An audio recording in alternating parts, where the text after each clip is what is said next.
Brace yourself for this next story because Pakistan is talking about peace. It's one of the most absurd stories of the week. Maybe a tie with this human/bear in China. Pakistan's Prime Minister Shehbaz Sharif wants talks with India. Listen to this first. We are prepared to talk to them, provided that the neighbor is serious to talk serious matters on the table. Because war is no more an option, that our neighbor has to understand that we cannot become normal neighbors unless abnormalities are removed, unless our serious issues are understood and addressed through peaceful and meaningful discussions. Classic Pakistan. Talk about war and peace in the same sentence. Just one advice for Shehbaz Sharif though. Next time, maybe mention who you're talking about. It's India, not neighbor.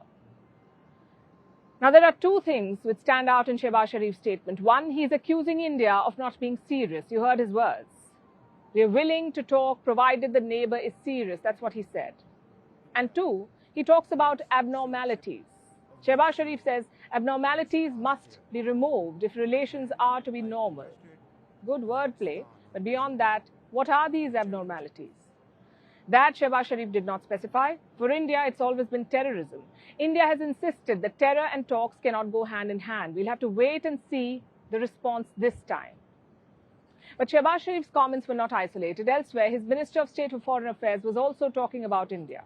Her name is Hina Rabbani Khar, and her tone was quite different. Listen to this. Then there is the East, okay, which is the darling of the West, but really has decided to be the darling of the West while at the same time being very, very belligerent within the East.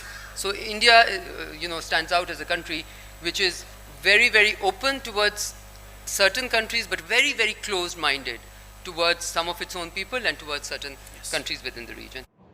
Hina Rabbani Khar says India is trying to be the darling of the West.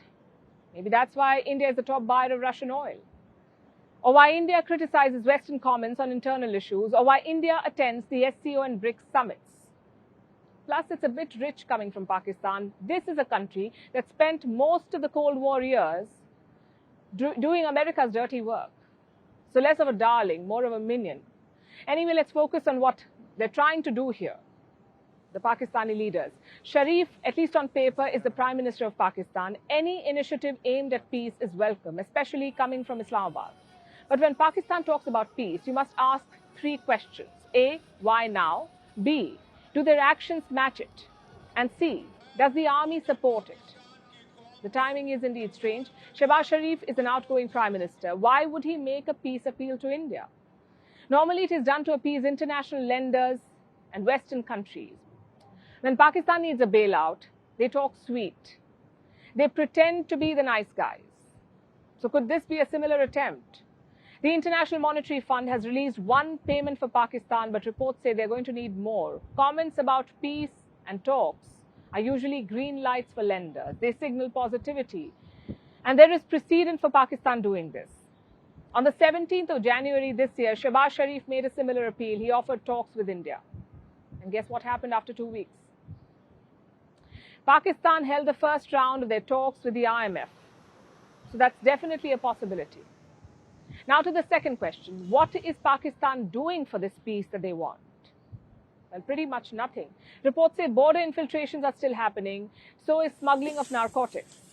You see, there's a big difference between talking peace and working for peace. Pakistan only does the first. They talk. Finally, question number 3. Does the army approve of Shehbaz Sharif's statements? I would think so, because the army chief, Asim Munir, was present at the same event. Those comments by Shehbaz Sharif were made in his presence, the army chief's presence. Plus, the current government is supposed to be supported by the army. So I'm guessing they do agree. If you keep all the history aside, if you look at the pure logic of this appeal, it makes perfect sense. Pakistan desperately needs India's friendship. Their inflation is still at 28%. Their external debt is still unpaid. Around 8 million Pakistanis are likely to experience acute food shortage this season. And to top it all, the security situation is bad.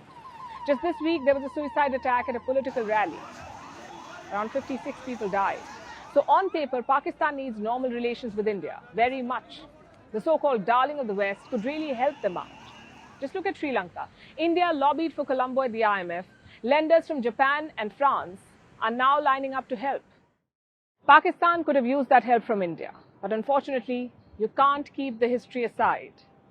In Pakistan, decisions are taken in the army's interest, not the people.